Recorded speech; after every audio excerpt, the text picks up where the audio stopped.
Salut Doro, Salut Nico.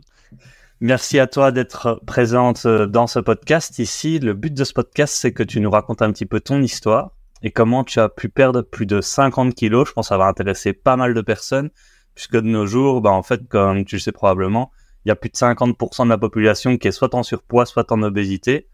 Après, perdre 50 kilos, c'est vraiment exceptionnel. Mais je pense qu'il y a pas mal de gens qui aimeraient bien perdre 5-10 kilos et qui pourraient aussi s'apparenter à ta situation. Donc déjà, merci à toi d'être là. Avec plaisir. Super. Donc ici, est-ce qu'on peut démarrer? Juste, tu peux te présenter un petit peu, voilà, juste toi dans ta globalité, ta situation, voilà, parle-nous un peu de toi. J'ai 41 ans. Euh, je suis tombé enceinte à 38 ans. En fait, j'ai fait une PMA parce que je suis marié avec une fille, donc c'était un peu compliqué d'avoir un enfant autrement. Et en fait, avant de tomber enceinte, j'ai commencé à avoir des problèmes hormonaux qui étaient assez compliqués parce que quand les hormones déconnent, vous prenez du poids et vous ne savez rien faire. Et puis à un moment, on a discuté avec la gynécologue. Et en fait, comme certaines choses étaient stabilisées, je pouvais tomber enceinte. On m'a fait la première assimilation. Je suis tombé enceinte du premier coup à 38 ans. Et en fait, ma grossesse a été assez... j'avais une très belle grossesse, sauf que je prenais beaucoup de poids. Et en fait, je me suis retrouvé avec quasi 56 kilos en plus sur mon poids de Suite base. à la grossesse, du coup. Ouais. Ouais. Alors, il faut savoir que j'avais déjà pris 3-4 kilos pendant le Covid. Moi, je suis tombée enceinte en mai 2021. Et suite au lockdown, j'avais déjà pris 3-4 kilos comme tout le monde. Puis après, j'en ai encore pris un ou deux. Et puis, je suis tombée enceinte. Ça, c'était le cadeau. Mais le cadeau qu'il y avait en plus, c'était les kilos. Et ça, c'était quand même compliqué parce que chez moi, le problème était hormonal. Et t'as vu ça comment, le problème hormonal? T'as été chez le médecin? Je voyais que je grossissais comme un beluga. Donc, je savais que le géniteur de mon petit garçon était grand. Mais je pensais pas que être enceinte, ça faisait gonfler comme ça. Et en fait, je gonflais à vue d'œil et c'était compliqué. On m'a fait beaucoup de tests. J'ai eu un suivi de fou pendant ma grossesse. Et en fait, on devait travailler sur ma thyroïde. Mais ce qui était quand même bizarre, c'est que j'avais pas des problèmes si élevés que ça. On avait quand même régularisé pas mal. Mais par contre, en fait, on me faisait manger comme si j'avais un diabète de grossesse. Donc, je faisais super attention à tout ce que je mangeais. J'avais pas spécialement des fringales, des envies de chocolat ou des trucs qu'il fallait pas. Je mangeais vraiment très très bien. Et malgré ça, je grossissais. Mhm. Et en fin de grossesse, c'était vraiment compliqué. J'avais mal au dos, j'avais mal dans les genoux. C'était très très compliqué. Est-ce que t'étais prédisposé à prendre du poids avec ta morphologie à la base ou t'as jamais pris vraiment de poids? Ça se passait comment avant? En fait, quand j'étais jeune, je faisais à peu près tout ce que je voulais au niveau de la nourriture. À ma décharge, je faisais beaucoup beaucoup de sport, des sports de combat principalement. Et puis, j'ai grandi, j'ai vieilli comme tout le monde. Quand on arrive à 30 ans, on se rend compte qu'on a pris quelques kilos et on arrive à les reperdre très vite. Mais là, j'approchais des 40 et je me rendais compte que ça allait être beaucoup plus compliqué. Mais en fait, j'ai jamais été quelqu'un qui a été mince. En fait, pour une fille, j'avais même poids, même taille. Et ça, c'était un truc, c'était des ratios dans lesquels je me Ouais, sentais ouais. bien. Je ne me sentais pas bien en dessous de ce poids-là, en fait. J'avais l'impression d'être malade sinon. Et donc, moi, j'essayais toujours d'avoir même poids, même taille, et je me sentais très bien comme ça. Mais même maintenant, je me sens bien, en fait. Donc, Mhm. mais c'est vrai, si je compare mon poids quand j'avais 18 ans et maintenant, forcément, j'ai pris des kilos comme tout le monde. Ouais, ouais, c'est clair. Avec l'âge, on prend toujours un peu de poids. Juste, t'as dit plein de choses intéressantes et j'aimerais juste revenir un petit peu pour ceux qui connaissent pas. C'est quoi la PMA et comment t'as vu que t'avais des problèmes hormonaux? T'as dû aller chez le médecin. C'est quoi dans ta prise de sang qui t'a fait dire ça que c'était les hormones qui faisaient que tu prenais du poids? Tu peux expliquer un petit peu? En fait, dans la PMA, on vous fait beaucoup de prises de sang pour voir vos taux d'hormones. Et les médecins analysent les taux hormonaux que vous avez, parce que c'est très important pour une femme. La PMA, c'est une procréation médicalement assistée. Mhm. Donc, ça veut dire que, comme j'ai expliqué, je suis marié avec une femme qui ne saurait pas me mettre enceinte. Donc, on avait besoin d'une aide extérieure. Et donc, grâce à la PMA, on a pu avoir un petit garçon qui a maintenant 2 ans et demi. Et en Félicitations. fait, Merci, c'est gentil. Et en fait, on a regardé mes taux hormonaux. Et là, ils ont vu que j'avais des hormones qui n'étaient pas au taux qu'il fallait. Et donc, j'ai pas eu d'injection hormonale, hein, pas du tout. Mais en fait, pour être exact, c'est ma thyroïde qui déconnait. Et à cause de mes problèmes de thyroïde, on a dû jouer sur les niveaux hormonaux pour régler cette glande correctement. Mais je sais qu'il y a beaucoup de femmes et même des hommes qui ont ça à l'heure actuelle, des problèmes de thyroïde. Ah ouais, c'est clair, c'est une plaie. En fait, pour ceux qui connaissent pas trop ou ceux qui en ont et qui sont pas trop renseignés là-dessus, lorsqu'on a une hypothyroïdie, ça veut dire que le corps, il va avoir un métabolisme qui fonctionne plus lentement, donc on prend du poids facilement. Et quand on a une hyperthyroïdie, le métabolisme est plus rapide, mais ça veut aussi dire qu'on a plus souvent faim et donc on a plus tendance à manger et donc c'est aussi difficile de perdre du poids. Enfin, dans les deux cas, c'est une plaie, quoi. Ah, et moi, c'était compliqué parce que ça fluctuait entre les deux, en fait. Ah ouais, ouais. Et c'était très compliqué, donc c'est pour ça que pendant ma grossesse, j'ai été suivi vraiment beaucoup. Mhm. C'était à cause de cette glande dont tu parles, Bah, entre autres. c'est hyper important parce que tout ce que tu dis là, en fait, et moi je le vois aussi dans la pratique, c'est que souvent la prise de poids, elle se fait pas parce que d'un coup on se laisse aller, parce que d'un coup on en a marre, on fait n'importe quoi. C'est souvent dû à un événement de vie. Dans ce cas-là, toi c'était plutôt la grossesse. Il y en a d'autres, ça va être un décès. Il y en a d'autres, c'est simplement une démotivation, un burn-out, quelque chose comme ça. Et c'est ça qui va faire qu'en général, les gens vont prendre beaucoup de poids. Et c'est bien que tu le dises parce que ça déculpabilise aussi, je trouve, les gens qui ont pris du poids. En fait, des fois, on prend du poids, mais c'est pas contrôlé. Euh, Par exemple, quelqu'un qui est peut-être pas bien dans sa tête ou que ça ne va pas, il a peut-être tendance à avoir des fringales. Euh, et des fois, le fait qu'on mange 4-5 trucs par jour en trop, si jamais on a un métabolisme lent, en fait, notre corps va stocker beaucoup plus. Et un truc qui est aussi important, c'est que pour les femmes surtout, vu qu'on est prédestiné à porter des enfants, en fait, quand on met notre corps en carence très forte, souvent, si on mange un truc qui est trop sucré ou trop gras, en fait, le corps va le stocker encore plus vite. Ça, c'est une théorie que j'ai. Je ne sais pas si elle est juste, mais moi, j'ai remarqué que quand j'ai fait mon plan alimentaire, comme moi, j'avais décidé de le faire, Ouais. en fait, je n'ai retiré aucun aliment. Mhm. Ouais, J'ai ouais. mangé normalement, en fait. Ouais, c'est ça. Et après, pour l'histoire des femmes qui stockent un peu plus, ça dépend aussi. Enfin, ça peut être génétiquement un peu plus déterminé. Mais ça, en général, j'en parle pas trop parce qu'on voit que les prises de poids, il y a entre 5 et 10% qui se fait vraiment à cause de la génétique. Voilà. C'est plus souvent, comme on a dit, des problèmes hormonaux, des problèmes, des problèmes généraux dans la vie qui se produisent, qui font la prise de poids. Mais en général, la génétique, qu'on soit homme ou femme, les femmes ont tendance à stocker plus de graisse parce qu'il y a la poitrine, les hanches, etc. Mais sinon, il n'y a pas de grosse différence normalement à ce niveau-là. Mais c'est important, toi, que tu partages mon ressenti là-dessus aussi, quoi. Et quand j'ai accouché, il faut savoir qu'on m'avait dit que je ne perdrais jamais de poids, Ah ouais. que j'allais peut-être perdre des kilos de grossesse, mais pas tout, et qu'il faudrait faire un bypass. Et moi, j'ai dit que c'était hors de question, que j'allais tout faire en naturel, et le naturel a fonctionné, quoi. Et toi, d'ailleurs, ça permet de revenir un petit peu durant tout ce parcours-là de médical avec des professionnels, etc. Principalement au début, comme ça, on fait vraiment tout dans l'ordre. Au début, tu trouves D'accord. que tu as été bien accompagné, bien renseigné ou pas. Oh non, la PMA, c'est la Rolls-Royce, franchement. Mhm. Moi, j'ai trouvé que c'était génial parce que on m'a vraiment contrôlé de A à Z.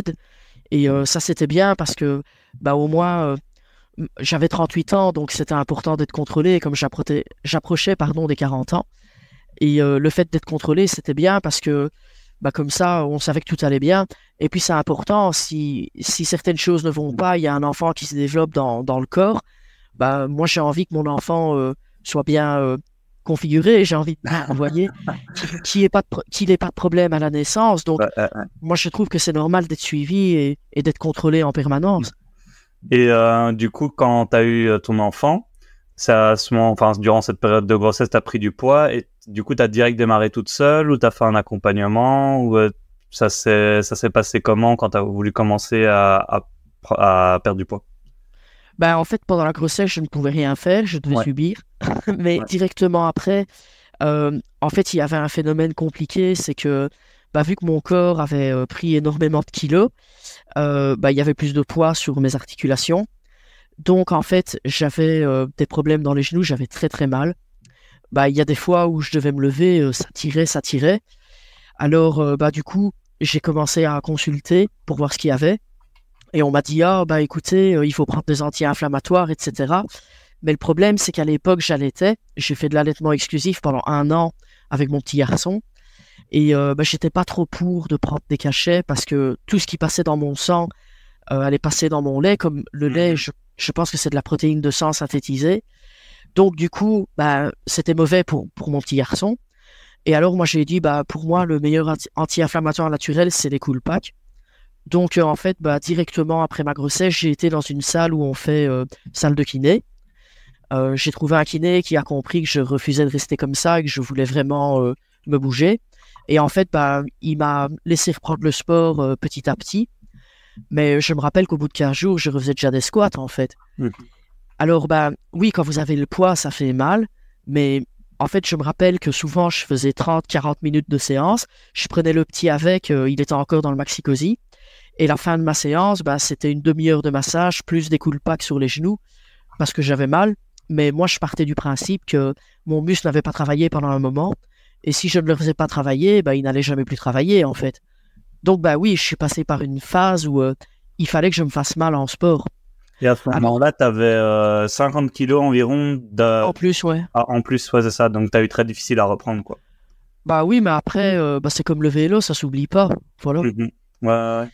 Alors, parallèlement à ça, j'ai fait beaucoup de natation aussi. Ok.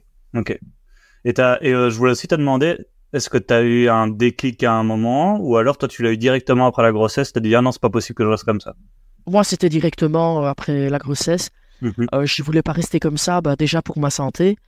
Et surtout bah, parce que je venais d'avoir mon petit garçon, il fallait que je sois là pour lui, quoi. Donc si je ne me reprenais pas en main, bah, ça n'allait pas le faire, quoi. Donc toi, c'était principalement une histoire de santé et de montrer l'exemple à ton enfant. Est-ce qu'il y avait aussi un petit peu, je sais pas, l'image que tu as de toi, le regard des autres, plus esthétique t'impactait aussi ou pas du tout?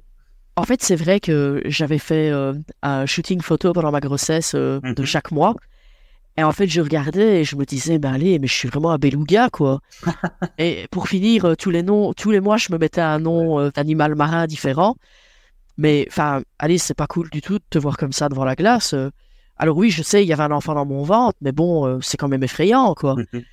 Et puis, bah, il y a quand même une question de santé. Alors oui, l'image est importante. Moi, je suis quelqu'un qui s'est toujours senti bien dans son corps. J'ai beaucoup d'humour, donc ça aide. Ouais. Mais c'est vrai que je trouve qu'à l'heure actuelle, la grossophobie est vraiment omniprésente, en fait. Et souvent, les gens ne sont pas gentils avec les personnes fortes. Et souvent, les personnes fortes sont les plus gentilles, je trouve. Et ça, je pense en parler après, mais tant qu'on est dedans, pour tout ce qui est grossophobie, toi, tu changerais quoi si tu avais le plein pouvoir là-dessus? Comment tu conseillerais les gens de se comporter, que ce soit les personnes en surpoids ou en obésité, comment elles devraient se comporter vis-à-vis de la grossophobie, et comment les gens qui font preuve de grossophobie devraient se corriger? Bah, je pense que les gens qui font preuve de grossophobie, bah, c'est des gens qui ont été élevés à la ferme, façon de parler, qui n'ont pas reçu... Enfin, je dis pas que... Enfin, j'ai pas de préjugés, mais ce que je veux dire, c'est que souvent l'éducation fait beaucoup. Ouais. Moi, je me rappelle, des fois quand j'étais petite, on me disait, bah oui, tu penses ça, mais ne le dis pas. Et on m'apprenait que bah il y a des choses qu'on ne peut pas dire parce que ça blesse les gens. Et donc, bah, il vaut mieux tourner sa langue cette fois devant sa bouche parce que je pense qu'un gros, il sait qu'il est gros, mais quelqu'un qui est con, il ne sait pas qu'il est con. Et souvent, les cons ignorent qu'ils sont cons. Mais les gros, je pense que c'est les premiers qui savent qu'ils sont gros. Voilà. Ouais, souvent ils se rendent compte, et notamment, toi, tu as parlé du poids sur les articulations. Est-ce qu'il y a d'autres choses qui ont impacté ta vie tous les jours, dans la vie de tous les jours, cet excès de poids que tu as eu d'un coup, c'est 50 kilos en plus? Bah, trouver un froc à ma taille, par exemple. Ouais, ça doit être plus compliqué. Trouver un froc à sa taille quand on est fort et qu'en plus on est enceinte. Bah, j'allais chez Kiabi. Là, ils ont un super rayon pour les femmes enceintes. Mais je sais que au niveau des tailles, ils vont dans les grandes tailles. Bah, à un moment, moi, je ne chipotais plus. Je mettais une salopette. C'était ce qui allait le mieux. Et je me sentais très bien avec ma salopette. Donc, voilà. Et toi, tu as vécu beaucoup de grossophobie d'ailleurs, personnellement? Si tu as envie d'en parler, bien sûr. Ouais, moi, on a déjà rigolé de moi parce que j'étais forte. Mais comme j'ai un humour débordant et que j'ai pas ma langue en poche, souvent il rigole qu'une fois celui qui fait ça. je le remets en place gentiment, mais voilà, je fais comprendre qu'on me dit pas ça, quoi. C'est Et comment tu conseillerais à une personne plus forte justement de se défendre? Parce que je pense que tout le monde n'a pas la même force que toi à ce niveau-là, la même répartie que toi aussi. Bah, je pense que déjà, il y a l'humour qui fait beaucoup. Mhm. L'humour, ça peut franchement être sympa. Maintenant, j'ai envie de dire qu'on répond les imbéciles par le silence, mais je vois par exemple, allez, les petits dans la cour de l'école, les enfants sont déjà méchants entre eux, mais de nouveau, c'est une question d'éducation. C'est les parents qui doivent faire le boulot derrière. Et il y a des gens, malheureusement, qui n'ont pas été éduqués. Et quand un gosse n'a pas été éduqué, ça devient un adulte qui n'est pas éduqué. Et ça, vous ne savez rien faire. Si vous ne mettez pas des limites à un enfant, l'enfant, il va partir en couille, c'est clair et net, quoi. Ouais, donc tu parles de l'éducation au départ. Pour moi, c'est l'éducation, c'est... Et toi d'ailleurs, tu as grandi dans quel cadre familial est-ce que c'était un cadre où tu avais, je sais pas, par exemple un papa qui était déjà en surpoids ou en obésité et ça t'a, entre guillemets, dirigé vers ça ou pas du tout, tout le monde était fit chez toi? Alors, en fait, chez moi, ma mère était fit. Mon père, il avait une tendance au surpoids. À un moment, il a pris pas mal de kilos, mais bon, à sa décharge, il est cuisinier. Donc, c'était peut-être pas évident comme boulot. Ouais. Et mes deux grands-pères, ils étaient traiteurs, bouchers, charcutiers. Donc, en fait, chez moi, la bouffe était omniprésente. Ouais. Et comme moi, je suis une bonne mangeuse, c'était compliqué. Mais j'ai vite compris que si je faisais beaucoup de sport, en fait, ça allait compenser. Maintenant, un truc qui est bien pour moi aussi, c'est que je déteste l'alcool. Donc, du coup, c'est des calories en moins et du sucre en moins que je mets dans mon corps. Et du coup, ça me permet de pouvoir manger des fois 300 grammes de viande parce que je bois pas les 2 verres de vin ou les 2 bières qui vont avec, quoi. Mais ça, c'est un choix personnel, voilà. Ouais, je comprends. Et aussi, toi, t'as fait quoi comme sport d'ailleurs pour cette perte de poids? En fait, j'avais des restrictions à cause des genoux parce que j'avais mal dans les genoux, comme j'ai expliqué après ma grossesse. Donc, du coup, j'ai fait énormément de natation. T'as le combien de fois semaine à la natation? 2 fois, des fois 3 fois. Ouais, t'as commencé avec 2-3 fois et puis après ça augmentait progressivement, c'est ça? Non, en fait, moi, je reste à 2-3 fois par semaine et ça me suffit. Je le fais pour le bien-être, en fait. En fait, je ne me mets pas, comment dire, je ne me mets pas des objectifs. Je fais vraiment du sport bien-être. Ok. Et c'est ça qui te permet de tenir sur le long terme, je suppose? Oui, parce que quand tu te mets des objectifs, ça ne devient plus marrant, en fait. Moi, je trouve on peut avoir des objectifs, mais ça doit rester raisonnable, en fait. Ouais, c'est ça. Okay. On n'est pas des athlètes olympiques, quoi. Voilà. On est tous monsieur et madame tout le monde. C'est ça. Et alors, du coup, tu as fait ce sport et en parallèle, tu as directement fait la nutrition en même temps ou tu as fait crescendo, tu t'es dit, OK, là, j'ai 50 kilos en plus, je me mets déjà à la kiné, je vais faire de la natation et puis je fais la nutrition ou tu as fait tout en parallèle? En fait, la kiné, j'ai pas eu le choix parce que j'avais vraiment mal et il fallait soigner. Donc, en fait, quand j'allais chez le kiné, qu'est-ce qu'il faisait? D'abord, il me massait les genoux. Après, je faisais un petit échauffement. Et puis, il me donnait quelques exercices. Et moi, j'avais un petit peu de liberté à un moment pour faire des squats, du vélo, pour remuscler, en fait. Mais en fait, quand je faisais mes squats, j'essayais de pas exagérer au début.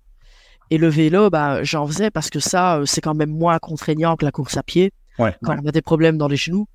Et en plus, quand on est fort, il faut pas exagérer non plus. Voilà, il faut être crescendo. Ça sert à rien de vouloir casser la baraque et se casser une patte, quoi. Voilà, il faut rester raisonnable dans ce qu'on fait. Et moi, vraiment, à quelqu'un de fort, je conseillerais de faire de la natation. Et par rapport à ça, justement, toi, tu as démarré directement la kiné. Est-ce que tu conseilles à quelqu'un qui veut perdre beaucoup de poids de démarrer par un kiné du sport, par exemple?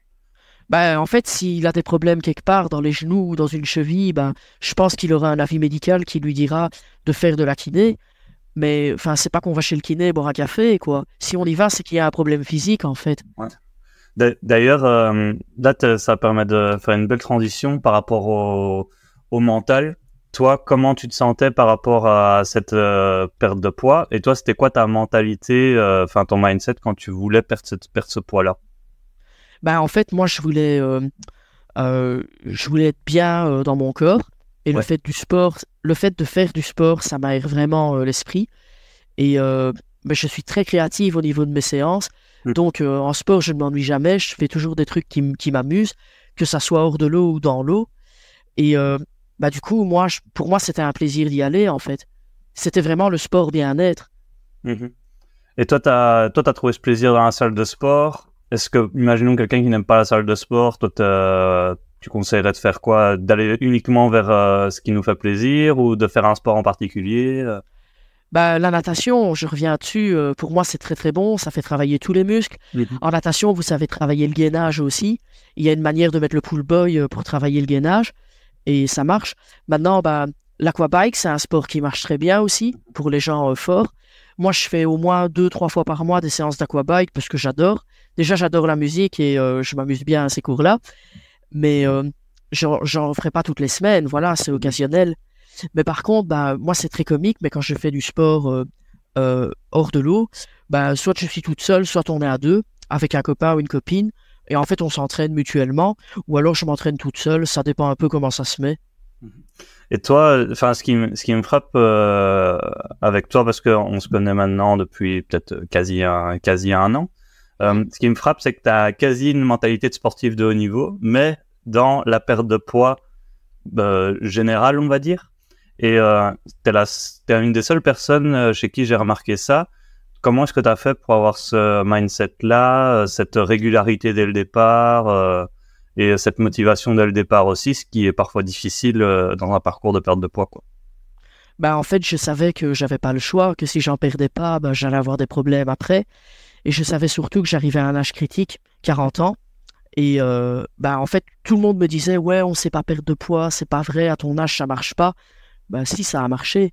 Et pourtant, je réunis toutes les pires conditions, problèmes hormonaux, femme qui vient d'accoucher, les problèmes de santé, et j'y suis quand même arrivé. Donc, mais maintenant, bah, j'ai envie de dire que c'est quelque chose déjà qu'on doit faire pour son bien-être. Et surtout, bah, on doit avoir de la régularité. Et c'est ça que tu dirais à quelqu'un qui a pas la motivation, c'est que il doit trouver la régularité et du plaisir. Qu'est-ce que tu lui dirais en fait? Bah, je lui dirais de déjà trouver du plaisir, déjà trouver quelque chose bah, qu'il ou elle aime faire. C'est pour ça que moi, souvent, je conseille d'aller à la piscine. Alors, je sais qu'il y a beaucoup de personnes fortes qui ne veulent pas se mettre en maillot, mais enfin, après, moi, je vais nager. On ne regarde pas les gens qui passent en maillot. Les gens qui vont à la piscine, ils vont pour nager.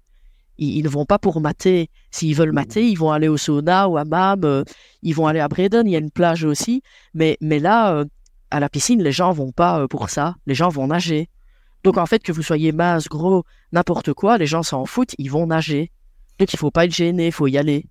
Et toi, tu as suggéré ce regard des autres directement bien ou c'était quelque chose de difficile au début quand... Enfin, je suppose, vu que tu as fait plus 50 kilos, que le regard des autres a quand même changé. Ben, en fait, il faut savoir que j'allais à la piscine hein, quand j'étais enceinte. Et même à la fin, je me rappelle qu'une semaine avant d'accoucher, j'ai dû batailler avec ma femme pour y aller, mais je suis quand même allé à la piscine. Parce qu'en fait, je voulais aller à la piscine. Alors oui, je ne nageais pas du tout à la même vitesse que je nage actuellement. Parce que bah, quand on porte un bébé, on doit faire attention. On peut nager, mais on ne fait pas les mêmes efforts physiques. Mais j'y allais parce qu'au moins j'étais en mouvement. Et le fait d'être en mouvement, ça me faisait du bien. Mais après, je pense qu'une grande force chez moi, c'est que je m'en fous complètement du regard des autres. Mhm. Et je sais que tout le monde n'est pas capable de faire ça, malheureusement, quoi. Et qu'est-ce que tu conseillerais à quelqu'un qui voudrait se détacher plus du regard des autres, même si c'est pas comme toi, où toi t'es complètement... Enfin voilà, pas que tu t'en fous, mais quasi. Qu'est-ce que tu lui conseillerais à cette personne? Bah, de penser d'abord à lui, à sa santé, à son bien-être, parce que les autres, ils s'en foutent de tout ça. C'est pour lui ou pour elle qui doit le faire. Mhm. Ouais. Ok. Bah ouais, super conseil, hein. Je pense que ça va aider pas mal de monde. Et du coup, là, on a fait principalement le départ. Donc là, si on a fait un petit peu ton histoire avant la grossesse. Pendant la grossesse, on est arrivé au moment où tu as accouché et que tu as commencé à vouloir perdre du poids. Est-ce que tu peux nous faire un parcours de poids? Donc, comme tu m'as dit avant qu'on démarre le podcast, tu veux pas spécialement donner des chiffres, mais plutôt une idée de ça m'a pris, je sais pas moi, 1 an pour perdre 10 kilos. Ça a été une ligne droite vers le succès où j'ai directement perdu ces 10 kilos et ça n'a jamais stagné, où j'ai plutôt eu des hauts, des bas et c'était difficile. Donc, c'est une question assez large, mais tu peux vraiment rentrer dans le détail. On a bien le temps. Ça va? Alors, bah, il faut savoir que l'ennemi, quand on veut perdre du poids, c'est la balance. Mhm. Souvent, il faut mettre des choses en place et pour lâcher prise, bah, il faut jeter la balance. ou la sortir que de temps en temps. Il y a des gens, quand ils font régime, ils sont sur la balance tous les jours. Ben, moi, je dis, ça ne va pas. Il suffit que vous ayez eu la diarrhée, par exemple. Vous avez mangé un truc qu'il ne faut pas, ben, vous allez vous vider complètement, dont beaucoup d'eau. Vous allez peut-être perdre 6 kilos. Et ben, c'est juste parce que vous avez été malade. Donc, en fait, moi, ce que je faisais, c'est que ben, je faisais mon sport, je mangeais d'une manière bien précise que j'avais mise en place. Et ça fonctionnait. La première année, je dirais que j'ai perdu entre 35 et 40 kilos. En un an, tu as perdu 35-40 kilos? Plus ou moins, ouais. Okay. Je ne sais pas si c'est 35 ou 40, mais en tout cas, c'est ce que ça a fait. Maintenant, ce qui m'a aidé beaucoup, c'est que j'allaitais un enfant. Et du coup, tout ce qui rentrait dans ma bouche, psychologiquement, ben, je savais que ça allait rentrer chez lui après. Donc, du coup, je ne mangeais que des trucs sains à tous les repas. Mais honnêtement, si tu voyais mes assiettes, tu te dis, mais c'est pas possible. Moi, je mangeais chaud 3 fois par jour. Hein. Et c'était quoi ton alimentation à ce moment-là? Bah, souvent, en fait, moi, dans la viande que j'aime bien, il y a le poulet, j'adore. Je mange aussi du poisson. Mon péché, c'est la viande rouge. Ça, c'était compliqué, donc bah, j'essayais quand même de ne pas exagérer parce que c'est pas très bon pour la santé. Mais en fait, bah, il me fallait de la viande tout le temps, quoi. Je mangeais beaucoup de légumes. Je n'enlevais jamais un féculent de mes repas. Mais à côté de ça, je faisais du sport. En fait, mes repas étaient complets à chaque repas. Ok. Et t'as trouvé où cette alimentation? Tu m'avais parlé, je pense, de médecine chinoise une fois, c'est ça? Ouais, en fait, bah, j'avais lu beaucoup de livres sur la médecine chinoise quand j'étais enceinte. Et ça me plaisait pas mal parce que j'aimais bien la façon dont ils faisaient mijoter les aliments. Donc, bah, je me faisais souvent des wok avec beaucoup de légumes, beaucoup de poulet ou des crevettes ou du poisson ou de la viande rouge. Je ne mangeais pas que ça, mais j'en mangeais quand même beaucoup. Maintenant, bah, comme je t'ai expliqué, moi, la viande rouge, c'est mon péché mignon. Bah, je suis capable d'enfiler 300-400 grammes toute seule. Ouais. Mais je n'exagère pas, je ne le fais pas tout le temps. Je le fais peut-être une fois par mois, quoi. Ouais, c'est ça. L'important, c'est l'équilibre au final. Voilà, et alors, bah, j'évitais de grignoter. Bah, tout ce qui est chips, forcément. Les snacks, j'avais réussi à les enlever complètement de ma tête. Maintenant, bah, il faut rester humain. On a tous envie de manger des frites. On a tous envie de manger une gaufre, une crêpe. On est humain, quoi. Donc, à un moment, on n'est pas des machines. Si on peut pas se faire plaisir une fois par semaine, bah, ça sert à rien, quoi. Et mais il faut que ça doit rester raisonnable, en fait. Je te pose la question, ça c'est une question qu'on me pose souvent aussi, c'est comment est-ce qu'on trouve cet équilibre en fait? Est-ce qu'on peut faire une fois par jour un petit écart? Est-ce qu'on peut faire une fois par semaine? Est-ce qu'on peut faire quand on veut? C'est quoi ta position toi par rapport à ça? Bah, ma position, c'est qu'il faut qu'il y ait une journée plaisir dans la semaine. En tout cas, moi je m'en mettais une d'office bah, parce que comme j'ai dit, on n'est pas des machines. Maintenant, bah, dans la journée plaisir, si on mange un Pizza Hut à midi, un McDo le soir, plus un hot dog, bah, ça va pas le faire, quoi. Ouais. Je pense que c'est toute personne qui doit se dire, bah voilà, moi, mon plaisir, c'est je tape dedans, j'aime bien manger une pizza. Bah voilà, le vendredi midi, je vais m'autoriser ma pizza, quoi. Et toi, tu mets des jours fixes ou tu te dis, ben ça y est, aujourd'hui j'en ai envie, je fais ça ce jour-là? Bah moi, j'écoute vraiment mes envies. Ok. J'essaye pas de me caler allez, comment dire, à un programme spécifique. J'essaye vraiment d'écouter mes envies. Voilà. Et non, c'est pour récapituler, parce que moi je trouve ça excellent tout ce que tu as dit. En fait, c'est ce que je recommande aussi. C'est de trouver un équilibre. Donc au final, manger équilibré, comme toi tu faisais, avec protéines, féculents, légumes, manger de tout. Et pardon? Il faut rien retirer, en fait. Voilà, c'est ça. Parce que moi, je trouve que quand on prive le corps de quelque chose, bah, il va compenser ailleurs. Ouais, exactement. Et en fait, c'est ce qu'on retrouve, ce phénomène de compensation. On enlève tous les féculents, le corps manque d'énergie, il va aller chercher les calories autre part. Voilà. Ça avec tous les régimes restrictifs, en fait. Le paléo, le kétogène. Moi, je suis pas pour. Je ne suis pas pour du tout. T'as pas pour tous les régimes, toi aussi? Ben, en fait, non. Moi, je suis pour un plan alimentaire normal où on mange de tout. Si on a envie de manger des pâtes, on mange des pâtes. Maintenant, bah oui, on va dire c'est mieux de manger des pâtes complètes que des pâtes blanches. Mais il faut avouer, une bolo aux pâtes complètes, c'est pas du tout pareil qu'aux pâtes blanches, quoi. Ouais, on n'a pas l'habitude, c'est clair. Voilà, mais de nouveau, on va pas manger des pâtes tous les soirs. C'est ça. On va varier. On va manger du riz, du blé, des pommes de terre. C'est ça. Et après, la dernière notion que tu as abordée qui était très importante, je trouve, c'est la notion de plaisir. Où pour tenir sur le long terme, comme tu as dit, on n'est pas des machines. Et si on a du plaisir dans notre alimentation, on va réussir, quoi. Bah, c'est clair. En fait, on mange avec les yeux, comme on dit. C'est vrai. Ouais, c'est clair. Et du coup, là, tu nous as dit, donc, tu as fait tout ça pendant 1 an, tu allé à la kiné, tu as fait ta natation, tu as mangé de manière équilibrée avec source de protéines, féculents, légumes, pas de privation pendant 1 an. Tu as perdu 35 à 40 kilos, donc ça fait environ 3 à 4 kilos par mois. Ensuite, là, comment ça se passe après cette première année? Bah après, forcément, j'avais perdu du poids de manière conséquente. Bah là, mon corps a fait un palier. Mais en fait, moi, je m'en rendais même pas compte comme je me pesais pas. Alors là, j'ai commencé à changer un peu mes séances de sport. J'ai commencé à faire un peu plus de sport hors de l'eau. Et là, bah, principalement, j'essayais de faire du cardio avec du renforcement. Et je mélangeais un petit peu tout. Je faisais vraiment les séances comme je le ressentais. J'allais souvent avec un copain à moi qui fait beaucoup de sport aussi. Et en fait, bah, c'était chouette parce que quand on s'entraîne tout seul, on fait des choses. Mais quand on s'entraîne à deux, il y a une dynamique qui est intéressante. Et ça m'a aidé. Et là, j'ai continué à perdre. Et en fait, jusqu'aux 2 ans du petit, là, je dirais que j'ai encore perdu 15-16 kilos jusqu'aux 2 ans du petit. Okay. Donc, la deuxième année, j'ai perdu beaucoup moins. Et après, je suis arrivé à un palier. Là, c'était compliqué. Et là, bah, comme j'ai commencé à reprendre le sport plus intensivement, en fait, j'ai commencé à faire du muscle. Et là, j'ai vu mon poids qui remontait parce que ma morphologie changeait. Et ça, c'était assez perturbant. Et c'est à ce moment-là que j'ai commencé à venir te voir, en fait, dans la période où je faisais du muscle. Parce que pour une femme, c'est perturbant de perdre et de reprendre. Ouais. Mais je voyais dans mes pantalons que j'étais plus mince, en fait.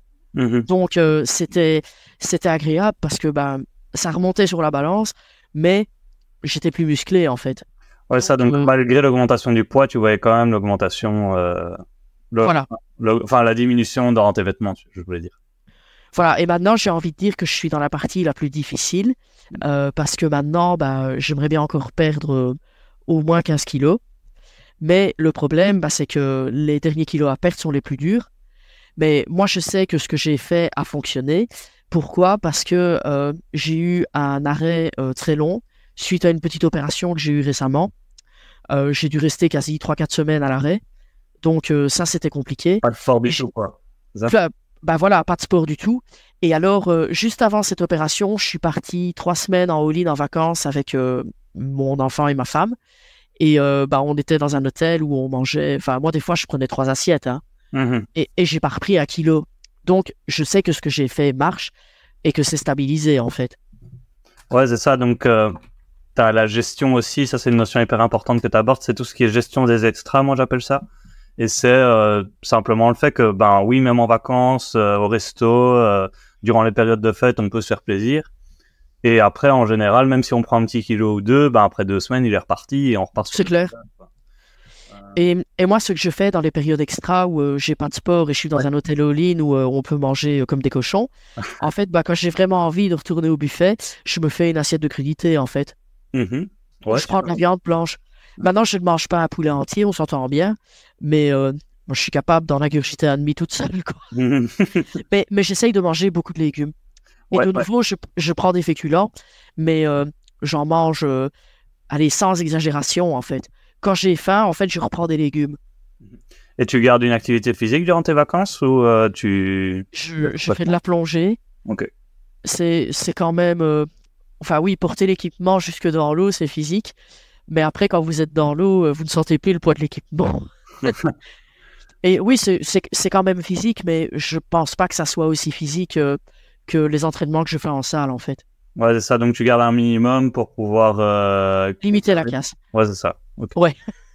Limiter la casse, exactement. Je voulais aussi revenir sur les paliers que tu as eu.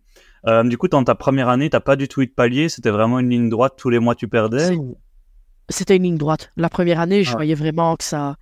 Maintenant, à ma décharge, je pense qu'il y avait le fait que j'avais accouché, que mes hormones se régularisaient, que je continuais mon traitement, que j'allaitais. Mais quoi qu'elle ait, je ne sais jamais si ça fait grossir ou maigrir. Il y a des filles qui me disent, moi, ça m'a fait grossir. J'ai d'autres copines qui m'ont dit que ça les faisait maigrir.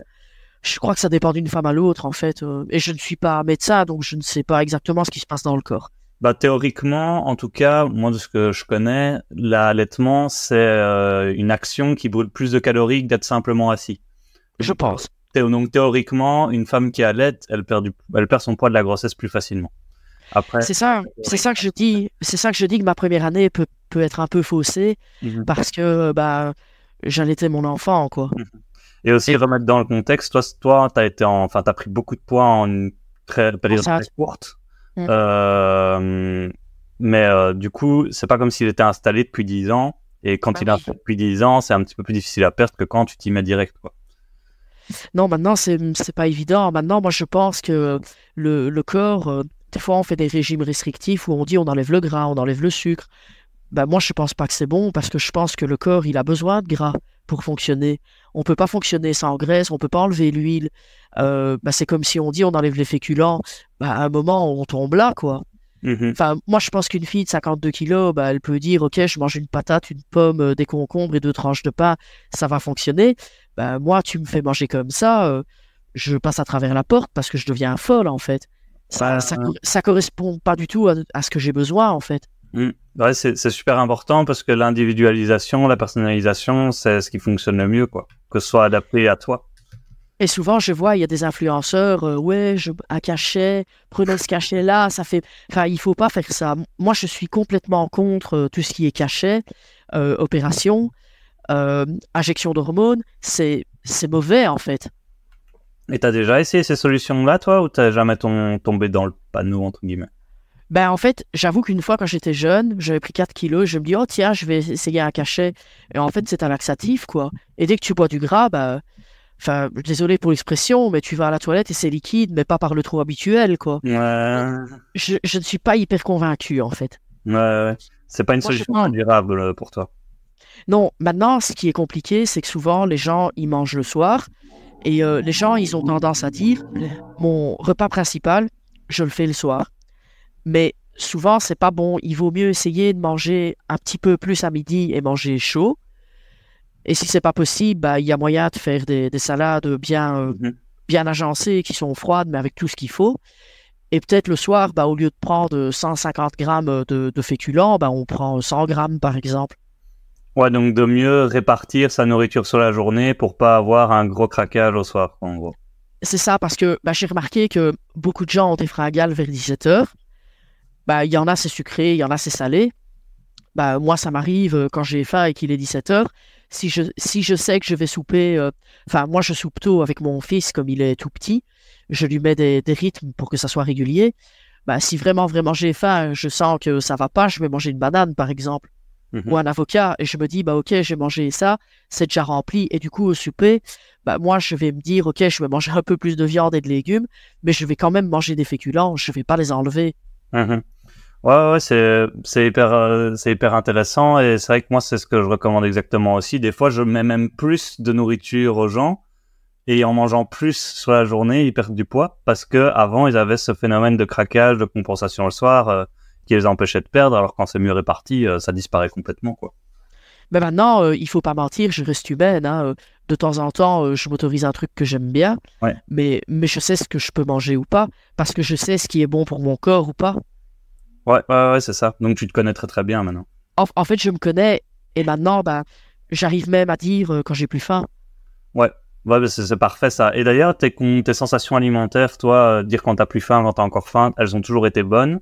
Parce que ça, je sais que c'est un truc des fois qui disparaît complètement chez les personnes particulièrement obèses.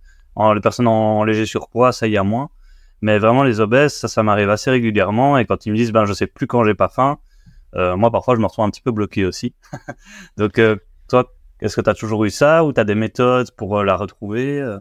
Moi, il y a des fois où, quand je sentais que j'allais craquer ou quoi, j'avoue, je prenais des baguettes et je mangeais avec des baguettes parce que c'est tellement compliqué à manipuler qu'à un moment, t'en as marre et t'arrêtes de manger. et psychologiquement, ça fonctionnait. Mais bon, c'est pas évident, quoi, de manger avec ça. Dans notre culture, on n'est pas... on ne nous apprend pas comme dans les pays asiatiques. Mais maintenant, moi, ce que je fais souvent, c'est que euh, des fois, je vois l'heure et je me dis, bah ok, je bois un peu d'eau. Le fait de boire de l'eau, je me rends compte qu'en fait, c'est peut-être juste que j'ai eu un stress passager. Mais de nouveau, je reste humaine. Moi, mon péché mignon, c'est les Pims à l'orange. Bah, j'avoue que j'ai acheté un paquet il y a 2 jours. Et bah oui, ça m'est arrivé d'en manger un ou deux. Enfin, de nouveau, on reste humain, on n'est pas des machines. Et je dis, on va pas mourir si on mange 2 Pims orange par jour ou même 4, hein. C'est bon, à un moment, il faut souffler, quoi. Ouais. Deux choses. Premièrement, on n'est pas sponsorisé par Pims, même s'ils sont bons. Oh, ils sont délicieux. Et deuxième chose, est-ce que même, par exemple, un burger, tu manges ça avec des baguettes, du coup, quand tu faisais ça? Non, ça, je le mangeais en pleine main, quoi. Ok. Et je me disais aussi il y avait certains plats, je me disais, mais comment est-ce qu'elle faisait pour manger ça avec des baguettes? Mais il y a certains trucs avec les baguettes, ça marche. Ça permet de. Mhm. Enfin, mais moi, ça m'énervait vite parce que je suis pas habitué de manger avec ça, quoi. Ouais. Et maintenant, comme je connais mes quantités, bah, je sais, ok, 2 œufs cuits durs, deux cuillères de ça, 2 cuillères de ça, 3 cuillères de ça. Mhm. Je connais mes quantités, en fait. Donc, mais de nouveau, moi, je n'aime pas te donner des valeurs parce que ce qui est bon pour moi n'est peut-être pas bon pour une fille qui est exactement comme moi, mais on n'a peut-être pas la même activité physique. Ouais, c'est C'est ça. c'est pour ça que je n'aime pas te donner des valeurs parce qu'il ne faut pas comparer, en fait. On a tous des besoins différents et on a tous, le mot exact, c'est métabolisme de base différent. Ouais. On a tous besoin d'une énergie minimale par jour pour fonctionner. Et moi, c'est ça que je trouve qui est mauvais dans les régimes restrictifs. C'est que si on nous fait descendre de trop, bah, en fait, notre corps ne fonctionne plus bien et du coup, il fait pas le boulot. Et tu t'es fait comment cette éducation-là? Parce que c'est vrai que toi, quand t'es arrivé, c'est assez rare en fait que quelqu'un vienne qui a déjà perdu beaucoup de poids et qu'après il vienne chez moi. En général, c'est plutôt ben je démarre, je vais me faire accompagner. Toi, t'as fait comment toute cette éducation et comment t'as fait pour te former, quoi. Bah, en fait, c'est vrai que quand j'étais jeune, j'avais la chance qu'il y avait une régularité dans mes repas et que bah, dans ma famille, la nourriture, j'ai expliqué un peu le passé, c'était important. Donc, bah, il y avait beaucoup de cuisiniers autour de moi. Et du coup, bah, je me rendais compte que quand on préparait soi-même à manger, c'était meilleur que quand on achetait tout fait. Alors, bah, comme tout le monde, ça m'arrive aussi d'acheter des lasagnes toutes faites. De nouveau, on n'est pas des machines, mais c'est clair qu'il faut miser sur ce qu'on fait soi-même. C'est meilleur quand on fait soi-même, quoi. T'es sûr de ce qu'il y a dedans? Bah, au moins, on sait ce qu'on met, on sait qu'on va pas exagérer au niveau du sel. Moi, par exemple, bah, si je fais même une sauce bolo, je mets du sel rose d'Himalaya parce que je sais que c'est meilleur ce sel-là que le sel classique, quoi. Mhm. Ouais. Après, sur la perte de poids, le sel, c'est juste pour préciser pour ceux qui sont pas au courant, mais le sel, ça va pas trop impacter. C'est plus au niveau santé que c'est intéressant de pas trop mettre de sel. Mais sinon, pour la perte de poids réellement, sauf si la personne fait beaucoup de rétention d'eau, là, si elle coupe le sel, ben fatalement, elle va peut-être perdre 2 kilos du jour au lendemain. Ah, Mais, mais c'est de l'eau, quoi. Donc ça, c'était juste pour préciser. Je voulais revenir aussi. T'as parlé du palier de la première année, que t'as perdu oui, juste après la première année, et du coup, dans ta deuxième année, tu as perdu 2 fois moins de kilos que d'habitude, que lors de ta première année. Mais comment tu as surmonté ce palier-là? Tu as parlé un peu du sport. Est-ce que c'est uniquement en changeant tes séances ou tu as fait d'autres choses? bah non, en fait, j'ai lâché prise et je me suis dit que si mon corps faisait ça, c'est qu'il y avait une raison. C'est qu'il devait peut-être se régénérer, régler quelque chose à l'intérieur sur lequel j'avais pas le contrôle. Et en fait, bah moi, j'ai continué à faire comme avant. Maintenant, c'est vrai qu'au niveau de l'alimentation, j'avais quand même changé un petit peu parce que quand j'ai arrêté l'allaitement, bah du coup, j'ai été moins restrictive, on va dire, Ok. au niveau de ce que je faisais. Mais je savais que on ne pouvait pas continuer sur un palier comme ça éternellement. À un moment, le palier s'arrête, quoi. Voilà, le palier s'arrête et ça redémarre, quoi. Et comment t'as fait pour lâcher prise et garder cette motivation? Parce que je crois que si moi je dis à quelqu'un continue comme ça, il va le faire une fois pendant un mois, il va peut-être le faire 2 fois le deuxième mois, mais le troisième mois il va me dire non, on change des trucs, j'en ai marre, je vais essayer autre chose. Toi, comment t'as Ouais. fait pour conserver cette motivation-là? Moi, c'est le sport. Je m'épanouis dans mon travail. Bah, dans ma vie familiale, voir le petit grandir, c'est magnifique, quoi. Il fait des trucs en plus différents chaque jour. Et je pense que le mix de tout faisait beaucoup pour moi, en fait. Ok, ok. Il y avait une belle sphère autour de moi, en fait. Donc, du coup, ça me permettait de lâcher prise. Mhm. Ouais, Mais ouais. maintenant, moi, ce que je fais souvent aussi, c'est bah, le fait d'aller me balader au bois, par exemple, ça me permet de me déconnecter, allez, t'écoutes les oiseaux chanter, tu regardes les arbres, c'est chouette, quoi, de voir autre chose que le quotidien, quoi. Tu t'épanouissais tellement en fait dans ta vie que c'était pas une contrainte pour toi de continuer comme ça, c'est ça? Ben non, parce qu'en fait, je me rendais compte que plus j'allais penser au truc, plus j'allais serrer, et moi, ça allait fonctionner. Et les gens, ils comprennent pas ça, mais si on ne lâche pas prise, ça serre et ça ne fonctionne pas. Il faut lâcher prise, en fait. Ouais, parfait. Bah voilà. Si jamais il y en a qui se demandent comment lâcher prise, bah voilà, épanouissez-vous. Trust the process, comme disent les Américains. C'est ça, quoi. Du coup, là, on arrive maintenant à l'année actuelle, si je comprends bien, puisqu'on a fait la première année où tu avais perdu entre 35 et 40, la deuxième année où tu as perdu entre 15 et 20, et la troisième année maintenant. Donc, comment ça se passe maintenant? En fait, ce qu'il y a eu, c'est que entre la deuxième et la troisième année, j'ai eu une reprise de masse musculaire quand même assez importante. Et c'était marrant parce que je perdais au niveau de la circonférence, de la taille, mais je prenais beaucoup de muscles. Et ça, c'est parce que je faisais beaucoup d'exercices de renforcement musculaire qui fonctionnaient. Et en fait, là, actuellement, j'ai lâché prise. Je me suis dit, ok, ma masse musculaire est en train de se mettre, c'est très très bien. Les choses se remettent dans l'ordre comme moi je veux que ça soit. Et voilà, moi je continue à faire les choses comme moi je le sens. Ça, c'est important, je m'écoute. Quand j'ai envie de manger un Pim's à l'orange, j'en mange un. Voilà, pas de souci. Mais comme le Pim's à l'orange. mais de nouveau, je fais du sport. C'est ça le secret, c'est faire du sport. Ouais. Cette semaine, par exemple, j'ai fait de l'aquabike, j'ai fait du sport en salle, j'ai marché beaucoup aussi. Et je planifie encore de faire du sport en salle, mais je ne fais pas du sport tous les jours. C'est ça que je veux dire aussi. Ça, c'est important, que je n'en fais pas tous les jours. Et comment parce que toi t'aimes bien le sport, t'en as fait avant, mais pour quelqu'un qui aime pas le sport, il va falloir aimer, quoi. Ok. Et par exemple, toi t'as commencé directement avec du sport, mais est-ce que tu conseillerais de commencer par simplement aller marcher, par juste bouger plus, rester debout, etc. Oui, quelqu'un qui n'aime pas juste aller marcher, c'est déjà très bien. Parce qu'il vaut mieux marcher et faire quelque chose que de rien faire du tout. Ou alors, oui, la piscine, maintenant, c'est ma collègue qui disait ça. Sa fille fait beaucoup de natation. Et elle me disait, oui, on compte les carrelages. Oui, c'est vraiment ça. Moi, la piscine, par exemple, j'ai un truc que j'ai acheté chez Decathlon, un écouteur MP3. Et j'écoute de la musique dans l'eau, en fait. Et j'ai ça parce que ça me fait passer le temps un peu plus vite. Mais c'est vrai qu'au début, aller nager, moi, j'aime bien, mais tout le monde n'aime pas, quoi. Ouais, c'est ça. Donc ici, ça c'est un truc que moi je conseille qui fonctionne assez bien. En général, c'est juste le fait d'être debout, de bouger plus. C'est un bon démarrage. Après, si la personne veut être plus tracée, plus musclée, ça au bout d'un moment, sans sport, ça devient compliqué. C'est ça. Mais pour une perte de poids, un lancement, en général, moi je trouve ça pas mal. Ouais. Maintenant, oui, le tout c'est de bouger, quoi. Même marcher, c'est très très bon. Ouais, super. Aussi, ce que tu as dit qui était super important, c'est de bien prendre ses mesures. Parce que là, comme a dit Doro, ça aurait pu être beaucoup plus difficile de rester motivé, je pense, si tu n'avais pas su que tu avais perdu du ventre, alors que tu voyais ton poids augmenter. En fait, je sentais que je prenais de la masse, et je me disais, tiens, c'est bizarre. Et après, quand on me mesurait, je dis, ouais, j'ai pris ça de muscle. Enfin, c'était chouette de voir que les entraînements fonctionnaient, en fait. Ouais, c'est ça. C'était motivant. Et du coup, c'est à ce moment-là qu'on a démarré ensemble aussi, je pense. C'est ça, voilà. Et en quoi le suivi t'a aidé? Qu'est-ce que ça t'a permis de réaliser? Est-ce que ça t'a permis d'aller plus loin? T'expliquer un petit peu comment ça en fait, moi, j'ai beaucoup fait les choses en lisant énormément de livres parce que ce que j'avais en SAT, ça me perturbait. Donc, j'ai lu énormément de livres, je me suis renseigné. La médecine chinoise et la diététique chinoise, j'aime beaucoup. Mais comme on est occidentaux, c'est des choses qu'on n'applique peut-être pas sur le long terme. Voilà, parce qu'on n'est pas éduqué comme ça de base. Par exemple, dans la diététique chinoise, ils enlèvent complètement les produits laitiers.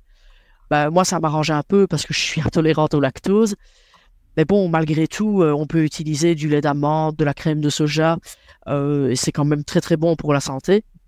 Mais en fait, moi, ce qui m'a aidé beaucoup avec le suivi, c'est tout ce qui est l'aspect micronutrition, que je connaissais quand même, mais pas aussi bien que quelqu'un qui a fait les études. Et ça m'a beaucoup aidé parce que il y a beaucoup de choses que tu m'as expliquées qui m'ont apporté du positif, ne serait-ce qu'au niveau de la récupération musculaire, après les séances et tout. Ça m'a vraiment fait du bien parce que bah, on peut vendre tous les produits qui existent, mais si on t'explique vraiment, par exemple, un antioxydant, vous prenez du curcuma, les myrtilles, c'est bon, le gingembre, c'est bon, ça, c'est des trucs qu'on a besoin d'entendre d'un professionnel. Ouais, ouais.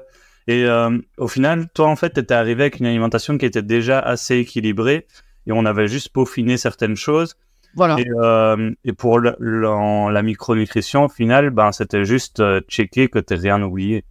Et on n'a pas mis un élément en particulier qui faisait que tu allais te sentir mieux, c'était vraiment la globalité qui faisait que tu allais mieux récupérer, que tu allais avoir une meilleure prise de sang. Comme tu as une meilleure prise de sang, tu as une meilleure santé. Si tu as une meilleure santé, tu as plus d'énergie. Si tu as plus d'énergie, tu as plus envie de bouger. Et ça impacte ton poids, quoi. C'est clair. Nickel. Et ici, du coup, il y a le suivi ensemble. Comment ça se passe aujourd'hui maintenant? Là, on a fait tout le parcours. Maintenant, aujourd'hui, comment ça se passe? Moi, aujourd'hui, je me sens vraiment bien dans mon corps.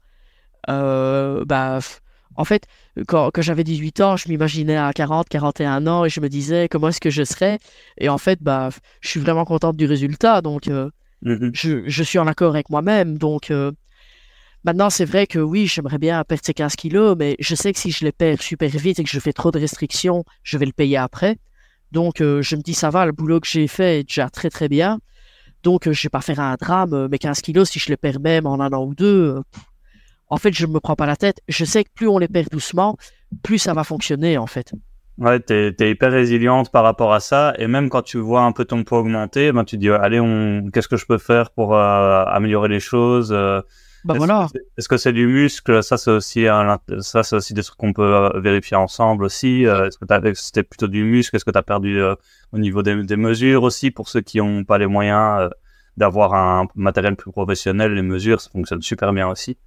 Mais après, quand tu rentres de vacances en all-in et que tu vois que tu n'as pas pris 1 gramme en mangeant ce que j'ai mangé, je me dis, waouh, quoi. Ouais. Après, oui, à ma décharge, je mangeais, j'ai fait de la plongée, enfin, j'ai pas fait que ça, hein. J'ai profité de mes vacances aussi, pas que sous l'eau, hors de l'eau. Mais voilà, voir que ça a fonctionné, c'est chouette. C'est ça, c'est une fierté pour toi? Je pense qu'en fait, j'ai trouvé ce qui me convenait et j'ai surtout trouvé une manière de manger qui correspond à ma personne, quoi. Mais de nouveau, chaque personne est différente. Peut-être que ce que je fais sur moi ne fonctionne pas sur quelqu'un. Et ça avait été d'ailleurs pour mettre en place cette alimentation dans un cadre familial? Ça, c'était un peu compliqué parce que des fois, on n'a pas les mêmes goûts pour les plats. Quand le petit mangeait au début, lui, il ne mangeait que tout mixé. Puis après, on a commencé à mettre en morceaux petit à petit. Mais du coup, souvent, je devais cuisiner pour lui. Si on faisait un truc où il y avait du lactose, moi, je devais faire un truc à part pour moi. Mais c'est clair que il faut apprécier être dans la cuisine. Ça, je ne vais pas mentir. On ne fait pas un programme comme ça sans cuisiner. On est obligé de cuisiner un minimum, quoi. Ouais, c'est ça. Et toi, ça te prend du temps de cuisiner? C'est quelque chose qui est difficile, qui a été difficile? En fait, moi, j'aime bien cuisiner à la base. À la maison, on cuisine quand même toutes les deux, donc voilà, chacune sait cuisiner. Mais c'est clair que moi, j'aime bien être dans la cuisine, je m'en cache pas, quoi. Est-ce qu'il y a ah oui, aussi, ce dont on n'a pas parlé, c'est combien de kilos est-ce que tu as repris aussi depuis?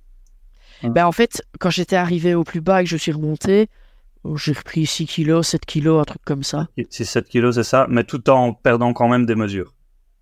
Mais en perdant des mesures. Ouais, c'est ça. Donc, moi, c'est ça qui me motivait, c'est de me dire, ça remonte, c'est pas grave, parce que mon corps, mon corps, c'était un amas de graisse enceinte, soyons honnêtes, hein. Donc, l'amas de graisse a diminué, et puis, je suis arrivé vraiment bien. Et après, avec le sport et tout, ça se raffermissait, ça se remettait en place. Et là, moi, comme je dis, tout ce que j'ai perdu est perdu, je le sais. Parce que sinon, j'aurais pris des kilos avec les arrêts que j'ai eus, 3 semaines en all-in, plus le mois d'arrêt avec l'opération. Et finalement, j'ai pas eu de problème, c'est pas remonté, quoi. Et ton objectif final, finalement, c'est un objectif de poids ou tu as d'autres objectifs? En fait, oui, je parle en poids, mais peut-être que au lieu de perdre 15, j'en perdrai encore 10 et je me sentirai vraiment bien comme ça. Mais moi, je me dis qu'il y a encore moyen de perdre un peu, je vais le faire, quoi. Ouais, c'est ça. Ok. Et maintenant, est-ce que tu as vu des différences avec le regard des autres? Est-ce qu'il y en a qui te demandent comment tu as fait? Il y a beaucoup de gens qui me demandent si j'ai fait un bypass. Ça me vexe fortement. Ah oui? Bah ouais. Mais après, j'ai beaucoup de gens aussi qui m'encouragent, qui me disent ah Dorothée, c'est chouette. Enfin, des personnes qui m'ont plus vu pendant 4-5 mois et qui viennent me dire oh t'as maigri fort, waouh. Enfin, ça fait plaisir en fait. On voit directement les gentilles et les mauvaises personnes en fait, aux questions qu'ils posent. Ouais, c'est ça. Et le bypass, pourquoi ça te vexe à ce point-là? Bah parce que j'ai mis en place tout toute seule et je me dis j'ai pas choisi de faire une opération quoi. Après je critique pas ceux qui l'ont fait, mais moi je suis juste pas pour. Parce que pour être honnête, je connais beaucoup de personnes qui ont fait cette opération et qui ont énormément de problèmes de santé ou qui ont repris beaucoup des kilos qu'ils ont perdus quoi. Ouais. Et toi, tu connais des gens qui ont eu des succès avec ces opérations ou ou tu connais que des échecs? Bah moi je connais que des échecs. Maintenant bah oui, peut-être que je connaîtrais quelqu'un qui a eu un succès, je verrais ça autrement, mais comment dire, moi je préfère suer et l'avoir au mérite que de me faire opérer quoi. Ouais. Bah, c'est hyper valorisant pour toi de Voilà. arriver. Tu peux en parler aujourd'hui. Et puis je me dis, bah, je montre une certaine façon de manger à mon fils, je lui inculque des valeurs, et ces valeurs vont le suivre pour toute sa vie, quoi. Ouais, super. Maintenant qu'on a bien tout abordé, j'aimerais qu'on fasse un dernier résumé. Toi, si tu avais une personne obèse ou en surpoids devant toi, qu'est-ce que tu lui donnerais comme conseil pour perdre du poids?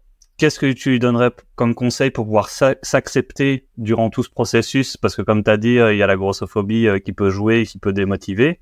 Et qu'est-ce que tu lui conseillerais pour pouvoir maintenir sur le long terme ses résultats? Alors déjà, pour perdre du poids, je lui dirais de surtout pas faire des choses restrictives. Je lui dirais de garder une alimentation la plus équilibrée possible, en gardant les féculents à chaque repas, les protéines et les légumes. Je dirais aussi que quand on a des fringales, c'est toujours mieux de manger des trucs sains, de faire un maximum soi-même.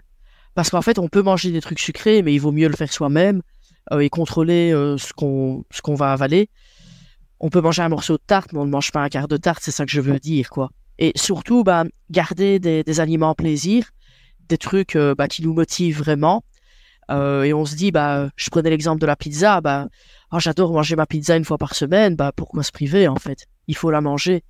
Alors je lui conseillerais aussi de lâcher prise, de pas se mettre sur la balance tout le temps, d'essayer plutôt de se mettre sur la balance tous les mois ou tous les 2 mois, et alors de faire du sport à côté. Si on fait du sport, de base c'est facile pour quelqu'un qui aime, mais quelqu'un qui n'aime pas, le but c'est de bouger, donc on peut aller marcher. Et par exemple, si vous nagez et que vous allez dans un truc où il y a un jacuzzi après ou un sauna, vous pouvez vous dire « Ah, j'ai nagé, j'ai fait 25 longueurs aujourd'hui et je peux aller au jacuzzi. » Et c'est comme une récompense, en fait.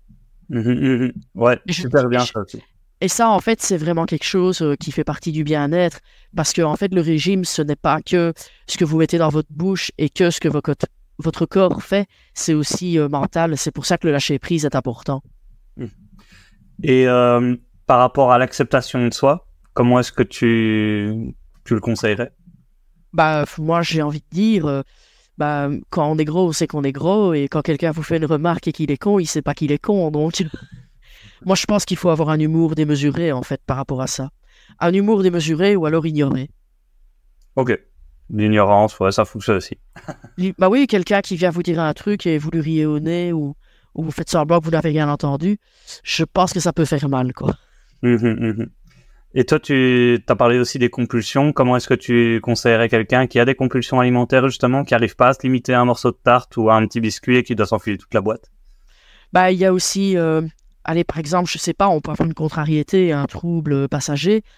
Ça peut arriver. Enfin, moi, je vais pas mentir. Moi, ça m'est déjà arrivé là, d'avoir un truc qui ne me va pas et au lieu de manger 2 Pim's, j'en mange 5, quoi. Parce que j'ai envie de penser à autre chose. Mais le truc, c'est que j'arrive à me limiter, quoi. Mais je pense qu'on est tous des êtres humains et ça fait partie de nous d'avoir des contrariétés. Maintenant, là, j'ai une nouvelle technique. Quand il y a des trucs qui me contrarient, je prends un paquet de noix de cajou, mais pas salé, des noix de cajou nature. J'en mange 2 ou 3. Et si je fais ça 2 fois par jour, c'est pas grave, quoi.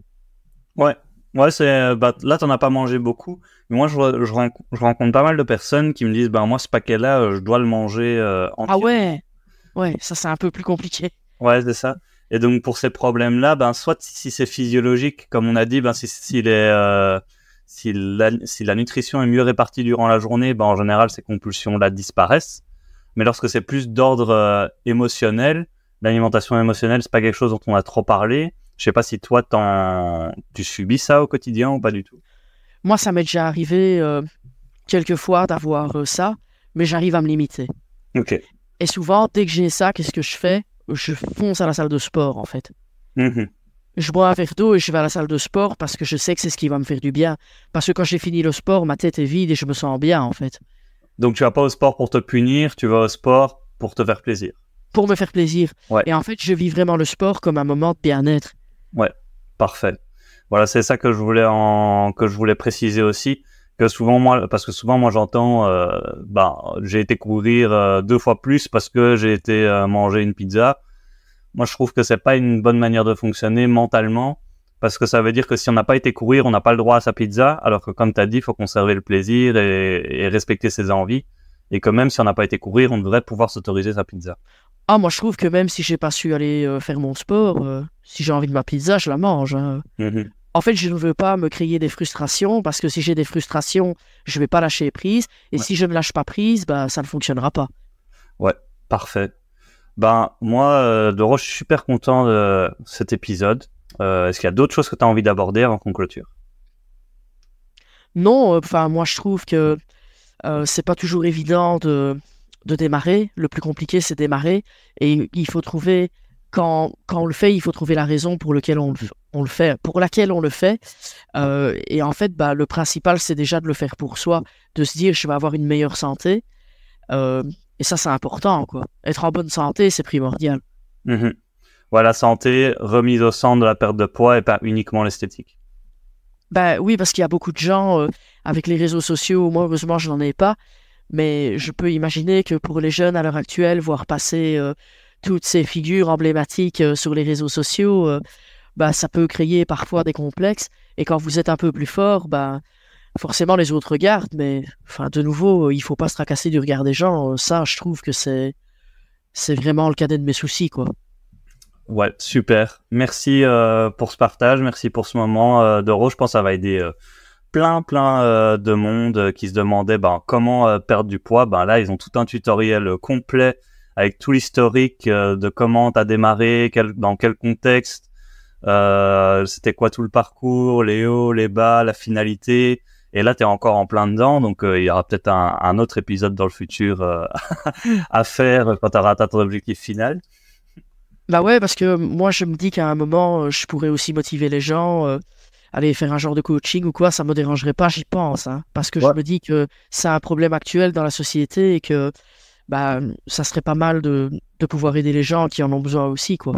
Est-ce que tu veux donner un contact? Est-ce que tu veux que je mette un contact en dessous de l'épisode? Ouais, à la rigueur, on peut mettre un contact, je vais te donner les coordonnées. Ça roule, ça va. Je vais mettre, s'il y en a qui veulent contacter Doro, qui ont des questions, n'hésitez pas, je vais mettre son contact en dessous de l'épisode. Et moi, je vous dis à bientôt pour un prochain épisode de podcast. Merci à tous de l'avoir suivi jusqu'au bout, et merci à toi, Doro, encore. Salut Nico.